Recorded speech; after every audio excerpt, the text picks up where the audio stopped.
Howdy. This here's Professor UD Guru, uniquely unqualified to answer all your questions about everything. Coming to you from the infinite Akashic dribble, out back where the gusher of truth got plugged up by the hovel tongue one fateful day, and eventually worn away again by the eternal erosion of disillusionment. Happy hallelujah. Pass the hot potato, brothers and sisters.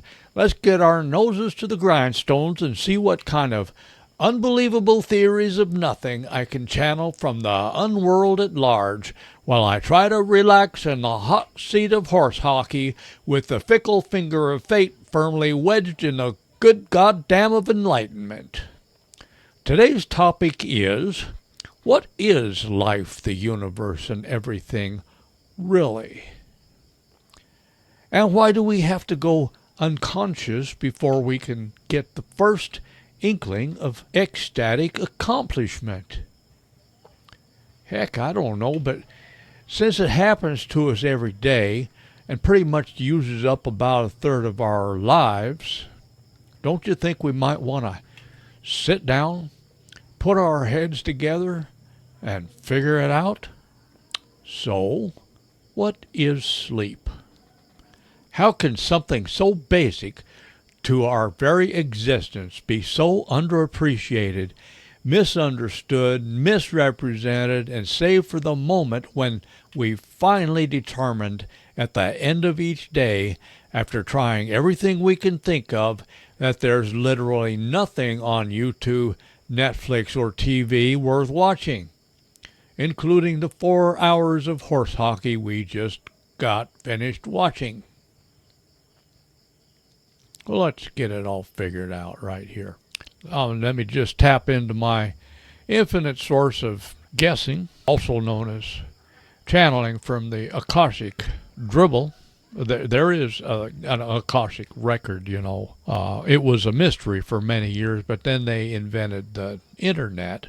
And then along came Google, allowed you to actually find stuff on the internet. And then along came the profit motive and destroyed Google, and now the internet is on its way out. But we did discover during those fateful years of the internet's actually functioning that there is such a thing as the Akashic dribble. And all you have to do to tap into it is start talking and see what happens. Sleep. The last thing on our minds most of the day. And then eventually at the end of the day, the only thing we can think about, because why? The suction of sleep will not be denied. In fact, I met a guy once who would stay awake for days and days and days. And every so often they would send him on a little vacation in the mental institution because we don't seem to function very well without sleep. Why is this? Well, if you want the scientific version, you come to the wrong place. I don't do science here at Akashic Dribble, brought to you by Professor UD Guru. That's me. If you want to get that kind of channeling, you got to get it from those boys in the white coats. Not those, the other ones. The ones down at the university. Science is about physical stuff. And you say, but sleep is physical?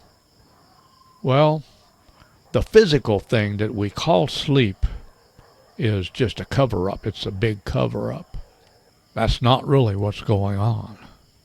Because is that what you experience? No. You might experience someone else sleeping. It's like, wake up already. It's time to go. Like 15 minutes ago and you're still asleep.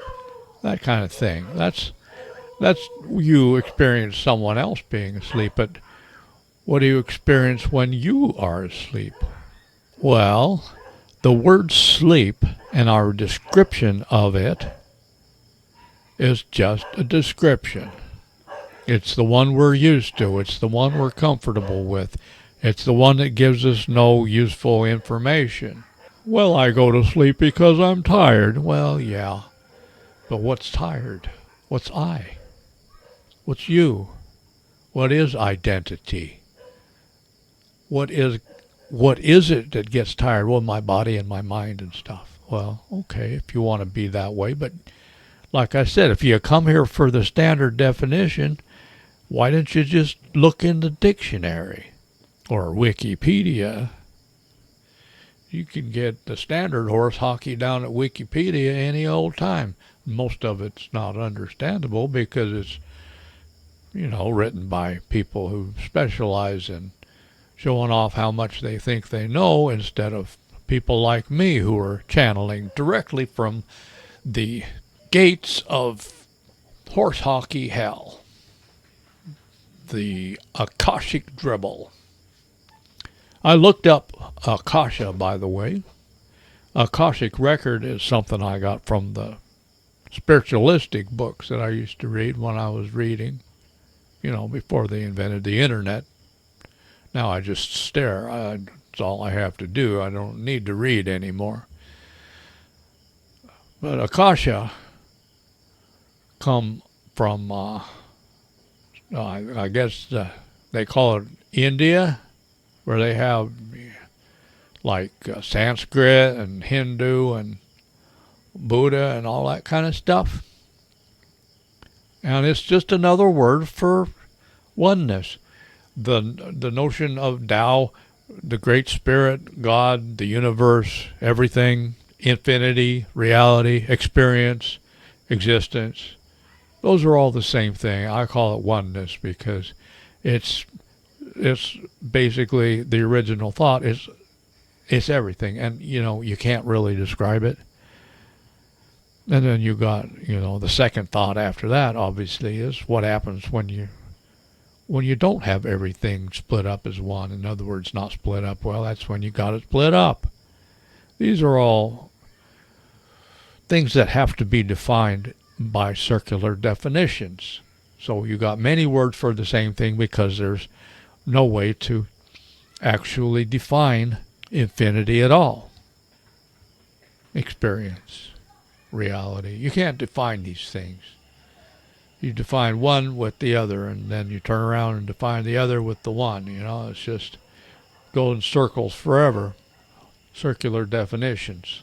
But we're not here to talk about the basic building blocks of reality. Not today. We'll talk about that in another movie. What is sleep? Getting back to what is the universe, since I said I wasn't going to talk about that today, it's kind of hard not to. And that's the point exactly, which is the universe or infinity or awareness or reality, whatever you want to call it, consciousness. It really doesn't have the ability to experience itself until you draw some lines on it and split it up into things. Infinity is not a thing, okay? They say that, for example, eternity is a very, very long time or an endless amount of time. No, eternity is not an amount of time. Eternity is the absence of time. It's the absence of absence also. In the same way, infinity is not a endless distance. Infinity is the absence of distance. It's the absence of limits. It's the absence of those lines that we draw, those definitions that we make. It's the absence. It's when you see everything that could possibly be, including the things that can't possibly be, all as one thing, except it's not a thing, which means that paradox is more or less the backbone of reality.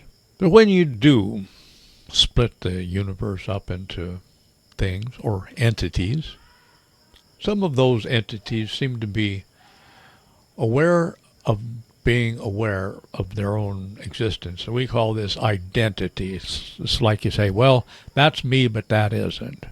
I draw the line right here at my skin or my personal identity, my personality. This is me. The first person perspective, that's me. That over there, that's you. Identity. I'm here to tell you that, and this is a key concept today, holding identity together as a fixed thing, holding yourself together, holding your identity together uses up all your energy, and that's why you get tired at the end of the day. Why? What are we trying to get away from? Being me. And I'm not just talking about psychology here. I'm talking about your life, your existence, your circumstances, everything that you are, everything, not just your psychology or your personality, but everything. And that needs to be held together. Why? Because after two-ness, which is, separation, we got three-ness. I bet you thought there was only oneness, but no, that's just the one they like to talk about in meditation school. You got two-ness, three-ness, four-ness, five-ness, and whoever, probably infinity-ness all the way up to back to one or something. I don't know how many they are, but they give rise to such concepts as chakras, creating the worlds. Threeness is when all those separate things get put back together. So threeness, it can be described in a variety of ways. Gravity, attraction, likeness, reflection, solidity. Why? Because the molecules stick together. That's solid stuff, the solid world, physics, science, that's all in the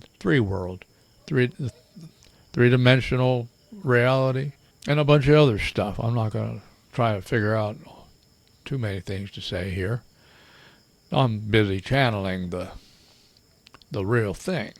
And how did I come to the realization that it is the holding together of the self, the identity, that wears us out and forces us to go to sleep at the end of the day? Well, what happens when you go to sleep? You have dreams. You have darkness, you have nothingness, you have dreams. What are dreams? What are dreams? That's when you're not you anymore. That's why you don't remember. Memory is threeness. Why is it hard to remember dreams? Because you're not you anymore. What we don't understand is all experience is created in the same way. Time is just fourness. It's just a representation of infinity. It's just another way of looking at reality. Past, present, future. There's no past. There's no present. There is no future. But then again, there is, because that's the illusion that we walk around in. That's the dream of living.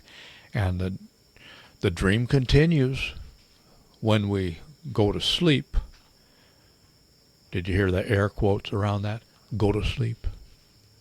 That's not what we really do. What we really do is we change the configuration. You actually leave behind the configuration of you-ness. You're not your identity.